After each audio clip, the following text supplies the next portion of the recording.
Hi, hello, my name is Gomer Joseph. I hope you've all been having a great day so far. Welcome back to another True Crime Tuesdays video. If you are new, I welcome you. Before I discuss today's case, I'd like to mention my Christian suspense book series, which is Never As It Seems. The first book in this series is available on Amazon, and you can read it on any device on the Kindle app for free. And if reading really isn't your thing, then no worries, there is now a Never As It Seems weekly podcast, which posts new episodes every Friday if you love listening to audiobooks or podcasts. Not only that, but I do have another book series, which is the Juliet Clark book series, which is about a Haitian American teen sleuth who happens to be a successful true crime YouTuber.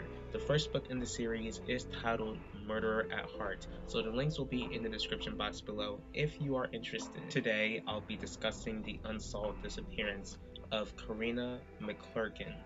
This case is not only heartbreaking, but truly chilling and very sketchy. Sadly, Karina's case is one of those cases where it seems like she just vanished out of nowhere. It also seems like the answers to where she's located are obtainable, but unfortunately, those in charge of the investigation don't even want to obtain those answers. Now, I encourage you all to do your own research with this case, not to just look at my video for all of the information.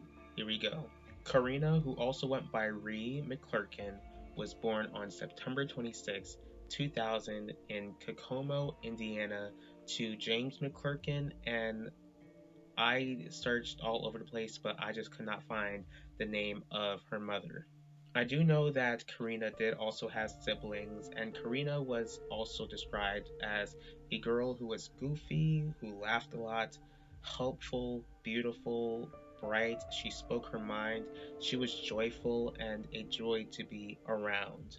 Despite these positive personalities, it seemed like when Karina reached her teenage years, specifically at age 15, she started hanging out with the wrong crowd, which actually introduced her to experimenting with drugs. And, when her family found this out, they were heartbroken by those choices and these struggles and tried to talk with her to stop. But with drug addiction, with all those chemicals affecting your mind, it's really hard to stop. And sadly, her family believe that's what led to the reason why they haven't seen her in so long. On October 11th, 2016, Karina is 18 years old at this point, and she told her grandmother, I hope I'm saying this right, Jerry or Gary. She told her grandmother that she was going to a party to meet a boy and that she would be alright. Karina leaves home, she attends this party, then leaves, and she's walking down the 1000 block of South Washington Street, and witnesses said that they might have seen her go into the car in an alley, but overall, sadly, Karina was never seen again. Of course, Karina doesn't come back home, and her family is obviously worried. The police are notified, but the police can't seem to find her. Between December of 2016 and January of 2017, Karina's parents are contacted by the police to give their DNA to something that they found. So they matched the DNA, they tested Karina's parents, they tested their DNA with something that they found, and it seemed like it matched the blood found in a trunk of a car, and this blood matched Karina's blood. My question is, whose car was it?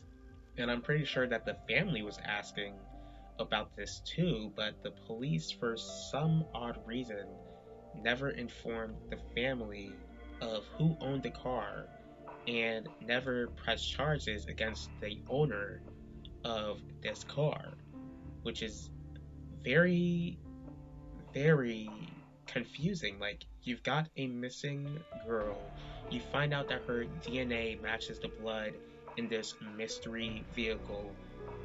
Y'all don't find it strange that her blood was found in this random car? Since blood was found, the police pretty much advised the family to look for Karena's remains. And, the family, they already were looking for Karena to begin with, so they were gonna continue to keep on searching for her. Karena's father, James, started looking through the woods, but another strange occurrence happens. The police tells him to stop, but don't really give him a reason on why they wanted him to stop looking in the woods. The second thing is, why aren't the police looking through the woods themselves? As time passes on, I believe like several months ago, there was this inmate named Renee Murphy who believes that Karena might have been killed by her drug dealer after supposedly stealing drugs from him. So, of course, from Renee's point of view, this drug dealer was so angry at Karena that he hired someone to give her a high dosage of drugs, then proceeding, after her body, after she passed away, to dump her body into a pond. Now, the police did visit the pond, but according to somebody who lived near the pond, the police didn't search. Doesn't sound weird at all. I believe that the family knows the name of this drug dealer because the grandmother pretty much stated how one of Karena's sisters was at this hair salon, and I'm not sure if I'm really getting this story right. I don't know if Karena's sister saw him wearing Karena's shirt or if she saw the stylist wearing the shirt. I mean, overall, it's just still weird that some other person is wearing the same shirt as your missing sisters, but this account is just a bit confusing to me. Currently, the family is still working hard to find Karena, and even though the police aren't really contacting the family, and they're still gonna go ahead and keep searching for Karena, even if they don't believe that the police is really doing their part. And from what I gathered, it doesn't really look like the police are really doing their part. And they will continue to search even though her family fears that she may no longer be with us. If you have any information at all, big or small, just be a snitch.